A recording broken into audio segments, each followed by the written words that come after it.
Muy buenos días, amables televidentes de Enlace Televisión y su programa Violencia Intrafamiliar, donde todo comienza. Hoy lunes, iniciando semana con un tema bastante importante en nuestro país que ha causado bastante de qué hablar, y es el proceso de paz y la mesa de negociación en La Habana, Cuba. Para esto pues tengo como invitado hoy al padre Francisco de Rux. Él es jesuita y que ha estado muy cercano a las mesas de negociación. Buenos días, padre. Buenos días, Mónica. Me da mucha alegría poder estar en el programa y estar con todos los televidentes del programa, y sobre todo para compartir estas cosas de la paz que son tan importantes. Claro que sí, padre. Y bueno, para iniciar, quisiera que le contáramos a los televidentes de qué se trata este proceso de paz. Pues el proceso de paz consiste en dos momentos distintos. Uno son las negociaciones que se hacen en La Habana en este momento y que esperamos empiecen muy pronto con el Ejército de Liberación Nacional. Estas conversaciones son entre dos interlocutores, los dos que están peleando con armas. La guerrilla que se levantó en armas contra el Estado y el Estado que con su ejército pues ha hecho una respuesta a la guerra de la insurgencia. Ese es el primer momento, y es un momento que va a determinar con la finalización de la guerra. Allí se acuerdan un conjunto de elementos que lleven a que termine el conflicto armado. Y el segundo momento es el momento de la construcción de la paz que se hace en las regiones, y del cual hablamos cuando nos referimos a la paz territorial. En este segundo momento, Barrancabermeja va a tener un papel muy importante, porque este es uno de los territorios en que se tiene más esperanza para ver cómo toda la sociedad unida es capaz de construir la paz, y donde las familias de Barrancabermeja van a jugar un papel muy importante. Claro que sí, padre, y es que hemos visto que Barrancabermeja pues, fue uno de los escenarios más violentos que sufrió en la década de los 90, inicios del 2000. Padre, ahora que usted nos habla de la familia, quisiera que nos contara un poco sobre cuál es ese papel que juega Barrancabermeja y cuál es el papel que juega la familia en estos procesos de negociación, en estos procesos de paz para poder lograr lo que tanto anhelamos. El papel de Barranca es central porque esta ciudad fue el corazón del programa de desarrollo y paz del Magdalena Medio y logró concitar a los habitantes del territorio, a organizaciones de campesinos, de pescadores, de mujeres, a los obreros del abuso, a la empresa del petróleo y en general a la movilización regional para mostrar que desde aquí se podía construir un territorio distinto donde pudiésemos vivir en paz. La familia, porque en la carta que el Papa acaba de escribir sobre la paz en Colombia, pone justamente el centro de la paz en que terminen las violencias familiares y piensa que la cultura de paz, que es tan importante, se construye en la manera como la mujer es tratada en la familia, como los niños son tratados en la familia, como la familia alimenta a la sociedad con el afecto, con la comprensión de unos con otros y con la comprensión de cómo tenemos que proteger con ternura y con seriedad la dignidad de todos los seres humanos. Por eso es tan importante la consolidación de familias y de familias unidas en la construcción de la paz. Claro que sí, padre.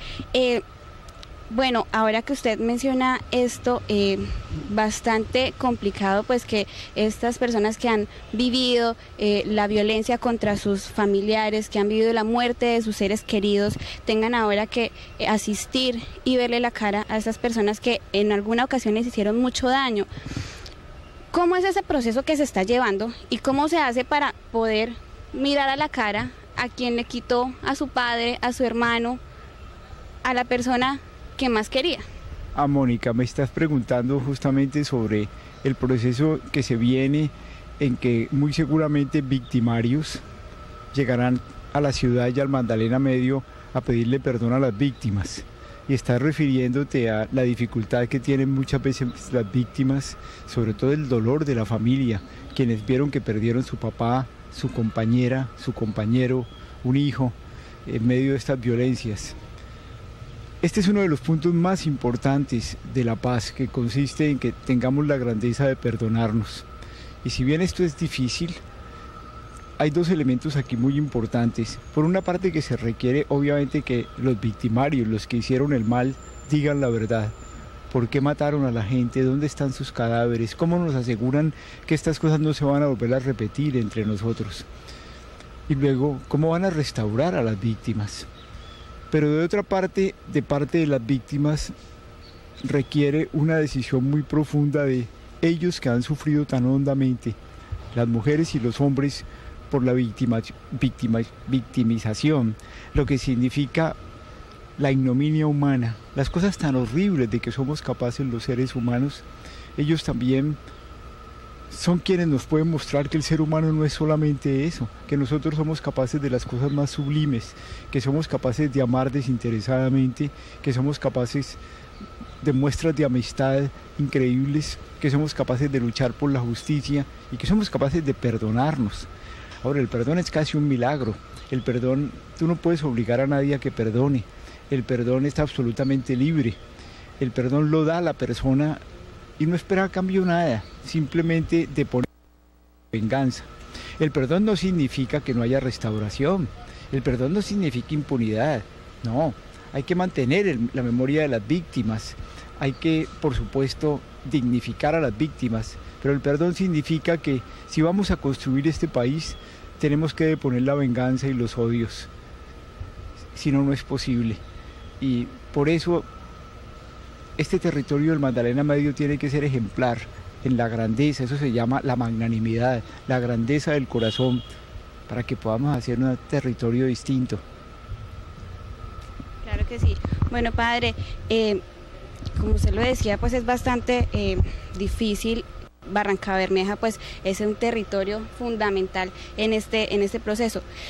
¿Usted qué piensa, ya viendo el territorio nacional, cómo estamos los colombianos para apoyar ese proceso de paz? ¿Lo estamos apoyando o estamos todavía un poco que no le creemos por tanta desinformación que también se ha dado en los medios de comunicación? Mónica, es una pregunta muy buena para tus televidentes. Yo estoy convencido que el proceso de La Habana es un proceso muy serio. La forma como están trabajando los miembros del gobierno y también los miembros de la FARC es de un respeto, de una seriedad, de una dedicación. Allí cada frase que se ha acordado en los acuerdos se discute con una profundidad inmensa. La presencia de las víctimas, tuve la oportunidad de acompañar a Monseñor Luis Augusto Castro y al padre Darío Echeverry con todas las víctimas que fueron a La Habana. Puso el dolor humano en medio de todo esto. Ese proceso es muy serio, pero el problema está fuera del proceso. Los colombianos, y te voy a resumir las dificultades. Miren ustedes, los colombianos estamos divididos. Con esta idea de que el uribismo es la guerra y que el santismo es la paz, reventamos a Colombia en una caricatura de Colombia. Eso no es cierto. Aquí hay de todos los lados gente que quiere la paz y gente que tiene dificultades con la paz. Por otra parte, nosotros necesitamos que el Ejército de Liberación Nacional, que fue tan importante en esta ciudad de Barranca, entre en el proceso de paz. Es un proceso distinto, porque el ELN es distinto de las FARC, pero el acuerdo tiene que ser uno solo. Y todos los colombianos anhelamos que muy pronto entre el Ejército de Liberación Nacional. Otro problema que tenemos es que los acuerdos sobre la parte rural, que son tan serios, sin embargo, encontramos que hay muchos grandes empresarios del campo que no los quieren aceptar. Y como esto tiene que pasar por un referéndum, esos empresarios pueden poner recursos para movilizar a la gente para que vote en contra del referéndum. Otra dificultad que tenemos es lo que se llama la justicia transicional. Todos los que estuvieron en la guerra causaron grandes costos al país. Esos costos no se pueden quedar impunes, por esos costos hay que pagar. Pero si la forma de pagar es ir a la cárcel, no tenemos paz en Colombia, que tendrían que ir todos a la cárcel. Los de la guerrilla, los paramilitares, gente del ejército, los empresarios que pagaron a los paramilitares. Y hay que encontrar formas distintas para que esos costos se paguen. Y las hay. Y las ha insistido en otros lugares, para que trabajando por la paz, para que de formas muy diferentes se haga un verdadero resarcimiento con la implicación de las personas que estuvieron en la guerra a la construcción de la paz. Ahora bien, hay gente en Colombia que se opone mucho a eso y todo eso hace dificultades para que la paz sea posible. Y sobre todo, a mí me preocupa que necesitamos que realmente nos movilicemos todos para la paz en el país, desde nuestras familias, en los colegios, en las empresas, en las organizaciones, porque tenemos muy poco tiempo, tenemos 60 semanas. En 60 semanas se le acaba al presidente Santos el capital político que tiene y empezamos ya la campaña presidencial para un nuevo presidente durante el año finales de 2016 y 2017.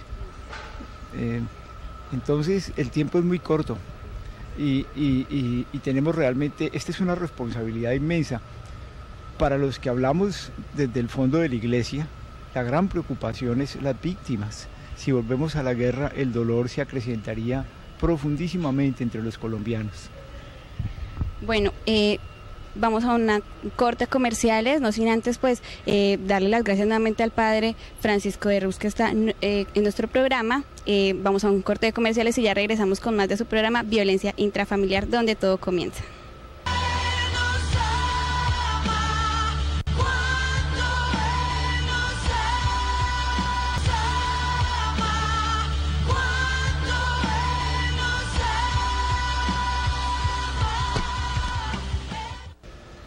Bueno, y continuamos con el último bloque de su programa Violencia Intrafamiliar, donde todo comienza, hoy hablando con el padre Francisco de Rux sobre las mesas de negociaciones en La Habana, Cuba.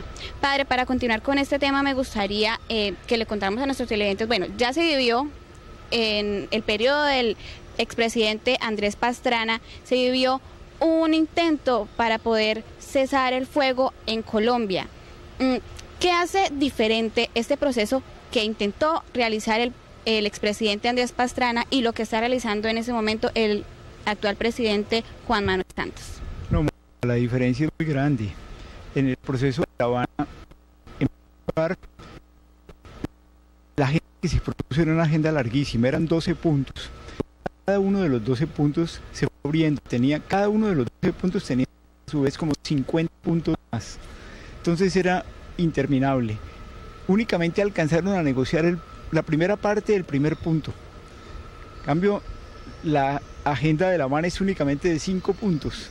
Y de los 5 puntos ya terminaron los primeros 3 y están negociando los últimos 2 simultáneamente. Eso es una diferencia supremamente grande porque la gente se ha preparado mucho, está muy concentrada estudiando. La gente del gobierno está totalmente metida en La Habana. En cambio, en el proceso de Pastrana, la gente del gobierno no estudiaba las cosas y simplemente llegaba el fin de semana y se encontraba con una cantidad de sorpresas. Por otra parte, la situación de la guerrilla es ahora muy distinta. En los tiempos de Pastrana, la guerrilla tenía un gran poder en el país y desarrollaba una gran fuerza. Hoy en día, la guerrilla es efectiva, por supuesto, y está muy presente, pero tiene muchísimo menos capacidad militar de las que tenía entonces. Todas estas cosas hacen una diferencia muy seria. Hay quizás una más. En el tiempo de Pastrana no era muy claro que las FARC quisieran la paz. Esta vez la FARC es muy seria. Ellos han resuelto que no se levantan de esta mesa hasta que no se termine la guerra en Colombia. No cuando haya paz, sino cuando se termine la guerra. Padre, usted mencionaba anteriormente sobre la justicia transicional y todos estos mecanismos que se están utilizando para darle de pronto una garantía a estos victimarios, pero también para dar una garantía y que el proceso de paz se pueda realizar y pueda verse en felices términos, por decirlo de alguna forma. Padre, ¿usted cree que los colombianos estamos en ese momento preparados para poder asumir todo lo que se nos viene cuando se finalicen y se firmen los tratados de paz y que asimismo pues con esto de la justicia transicional podamos ver a los victimarios de pronto ocupando cargos importantes o bueno, no sé, de pronto otro ejemplo que no se me venga en ese momento a la cabeza, pero de pronto que las personas puedan verlos y no en la cárcel pagando como ellos quisieran? Bueno, no creo que forma de pagar vaya a ser la participación política, no. La participación política pues, de ellos, vender después de que termine el proceso de justicia transicional. Por otra parte, si estamos los colombianos preparados o no, creo que nos falta mucho para la preparación. Esta es una de las cosas que muestran que el proceso es un proceso largo. Yo no creo que pues el presidente espera poder firmar acuerdos este año, ojalá se pueda, pero yo creo que eso tiene que ser una cosa mucho más profunda para que los colombianos nos preparemos. Se tiene que preparar la gente de la FARC, se tiene que preparar la gente del gobierno y se tienen que preparar los colombianos. Aquí hay cambios muy profundos que hay que hacer para que la paz sea posible. Hay uno que a ti te preocupa mucho y es la incorporación a la paz de la gente que esté en el crimen y en estos grupos violentos que quedaron sueltos del narcotráfico. Esto hay que traerlo a la paz y hay que transformarlo completamente y el Estado tiene que actuar allí con una gran decisión. Con ellos no se puede hacer negociación de paz porque ellos realmente no están en una guerra contra el Estado, sino que son grupos de bandidos vinculados con la droga y con el narcotráfico. Y eso hay que encontrar una manera de transformar la sociedad para poder judicializarlos y las formas de que ellos se entreguen a la justicia. Pero por otra parte, los colombianos tenemos que transformar cosas muy profundas. Este es uno de los países más inequitativos del mundo, es decir, más desiguales. Es uno de los países más corruptos del mundo. Es uno de los países más violentos del mundo. Y todo esto hay que transformarlo para que la paz sea posible. La carta del Papa, ¿cómo será que la carta del Papa que nos invita a que construyamos la fraternidad ahora entre nosotros comienza por decir eso? Oiga, si quieren paz, comiencen por acabar las injusticias entre ustedes, comiencen por acabar las exclusiones entre ustedes para que puedan construirla. Y todo eso pide preparación. Bueno, padre, para ir finalizando nuestro programa, quisiera que le diéramos un mensaje a estos televidentes que nos están viendo en este momento. ¿Qué mensaje le podemos dejar a las familias, que pues es el núcleo principal de nuestra sociedad, que pues son las familias las que construyen igual estas personas que son victimarias o que fueron victimarios, vivieron también, crecieron en una familia? ¿Qué le podemos decir a esas personas? Yo quisiera decirles que convenzámonos de que la paz es posible en Colombia. Nosotros no podemos seguir con estos niveles de víctimas espantosos. Ustedes saben, solamente en la guerra pura, muertos por la guerra, por la confrontación armada, en los últimos 25 años hubo 280.000 personas. El 80% de esas personas fueron familias y sociedad civil. Ni siquiera eran los que estaban peleando, sino que los mataban en medio de la guerra. Esto es horrible y Colombia tiene que terminar esto, y somos nosotros los colombianos y sobre todo desde el seno de nuestras familias los que vamos a terminar esto. Yo me acuerdo cuando se reunieron aquí las familias en Barrancabermeja hace 3 años, como 20.000 personas, y el grito de la gente, de las familias que venían de los sitios de guerra era: paren esa guerra ya, párenla de todos los lados. Ustedes en Barranca, nosotros en Barranca tenemos que ser un ejemplo de esto. Movilizar al país, si se llega a ver un referéndum, movilizarnos para parar la guerra de todas formas y saber que después tenemos que comenzar a construir la paz, que comienza por nuestras familias. Y eso solo será posible si desde el corazón de Barrancabermeja nos proponemos todos ser grandes promotores de la paz. Padre, muchísimas gracias por haber aceptado esta invitación a nuestro programa Violencia Intrafamiliar. Es para nosotros un placer haber podido contar con su presencia y sobre todo pues una persona tan cercana a lo que es las víctimas es usted. Entonces muchísimas gracias. Con mucho gusto, me alegra mucho poder haber estado y gracias por la invitación.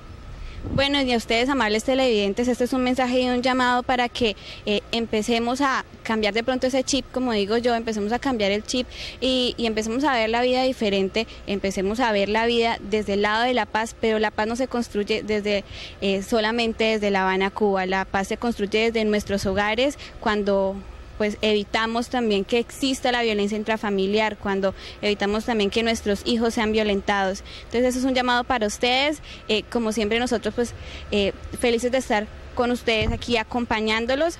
Los esperamos en un programa más mañana, 8 de la mañana, Violencia Intrafamiliar, donde todo comienza. Que tengan un feliz día.